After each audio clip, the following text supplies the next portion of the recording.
වෙසල් set play කියාගේ Honda සමාගමෙන් එන අලුත්ම hybrid SUV එක. සමහර රටවල මේක HRV නමින් හඳුන්වනවා. මේ රථයේ තියෙන විශේෂත්වය තමයි ක්‍රීඩාශීලී මොස්ටරය, නවීන තාක්ෂණය සහ සුව පහසුව එකට ලැබීම. අපි බලමු මේ රථයේ තියෙන ප්‍රධාන විශේෂාංග මොනවද කියලා. Honda වෙසල් සෙට් ප්ලේ එකේ ප්‍රධානම විශේෂාංග ගැන කතා කරොත් මේකේ තියෙන්නේ 1.5 ලීටර් ඇට්කින්සන් සයිකල් පෙට්‍රල් එන්ජිමකුයි විදුලි මෝටරයකුයි. මේ දෙක එකතු වුණාම 151 HP එක උපරිම බලයක් ගන්න පුළුවන්. ඒ වගේම මේකේ තියෙන ECVT සම්ප්‍රේෂණය නිසා රිය පැදවීම ඉතාමත් සුමට වෙනවා. ඉන්ධන කාර්යක්ෂමතාවය ගැන කතා කරද්දී කිලෝමීටර් 20ත් 27ත් ලීටරකින් WLTC ක්‍රමයට අනුව ලබා ගන්න පුළුවන්. ඒ කියන්නේ ඉන්ධන වියදම ගැන වද නොවි දිගු ගමනක් යන්න පුළුවන්. වෙසල් සෙට් ප්ලේ එකේ බාහිර පෙනුම ගැන කතා කරද්දී මුලින්ම ඇස යන්නේ ප්ලේපැක් හනිකොම් ග්‍රිල් එකට. ඒ වගේම මැට් බ්ලැක් උච්චාරණ නිසා රථයට ලැබෙන්නේ සුවිශේෂී පෙනුමක්. LED ඉදිරිපස සහ පසුපස විදුලි පහන් රථයට නවීන පෙනුමක් ලබා දෙනවා වගේම රාත්‍රී කාලයේදී හොඳ ආලෝකයක් ලබා දෙනවා.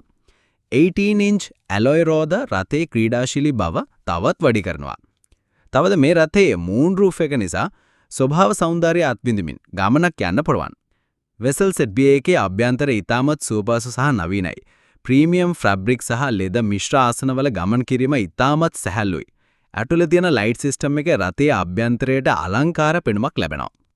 9-inch touch screen, Apple CarPlay සහ Android Auto වලට සපෝට් කරන නිසා නැවිගේෂන් වගේ දේවල් පහසුවෙන් කරගන්න පුළුවන්.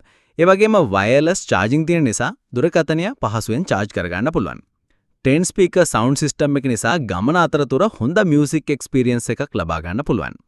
ආරක්ෂාව ගැන කතා කරද්දී වෙසල් සෙට් ප්ලේ එක Honda සෙන්සිං කට්ටීමෙන් සම්බන්ධිතයි. ඇඩැප්ටිව් ක්‍රූස් කන්ට්‍රෝල් වගේ පහසුකම් නිසා රිය පැදවීම ආරක්ෂිත වෙනවා. ආංශික 360 ඩිග්‍රී කැමරා පද්ධතිය නිසා රථයේ අවට පරිසරය හොඳින් දැක ගන්න පුළුවන්. බ්ලයින්ඩ් ස්පොට් සහ පසුපස හරස් මාර්ග අනතුරු ඇඟවීම නිසා අනතුරු අවම කරගන්න පුළුවන්. ශ්‍රී ලංකාවේ වෙසල් සෙට් ප්ලේ එකේ මිල රුපියල් මිලියන 21 සිට 24 දක්වා වෙනස් වෙනවා. මේක රථයේ තියෙන පහසුකම් සහ වර්ණය අනුව වෙනස් වෙන්න පුළුවන්. ඒ වගේම මේවා මිලදී ගන්න කලින් සැලකිලිමත් විය යුතු කරුණුත් තියෙනවා. අපි ඒවත් සැලකලා බලමු. වෙසල් සෙට් ප්ලේ එකක් ගන්න කලින් සැලකිලිට ගන්න කරුණු කිහිපයක් තියෙනවා. පෙර මාදිලි වල තිබූ ඩුවල් ක්ලච් සම්ප්‍රේෂණයේ ගැටලු මේ රථයේ නැහැ. මොකද මේකේ තියෙන ECVT සම්ප්‍රේෂණයක්. ඒ වගේම පසුපස ආසනවල ඉඩ අනෙක් වාහන වලට වඩා මදක් කුඩා වී හැක ඒවත් සැලකිලිට ගන්න. අද අපි Honda වෙසල් සෙට් ප්ලේ රථය ගැන ගොඩක් දේවල් කතා කරා. මේ රථය ගැන ඔයාලට තවත් මොන හරි දැනගන්න තියෙනවා නම් කමෙන්ට් කරන්න.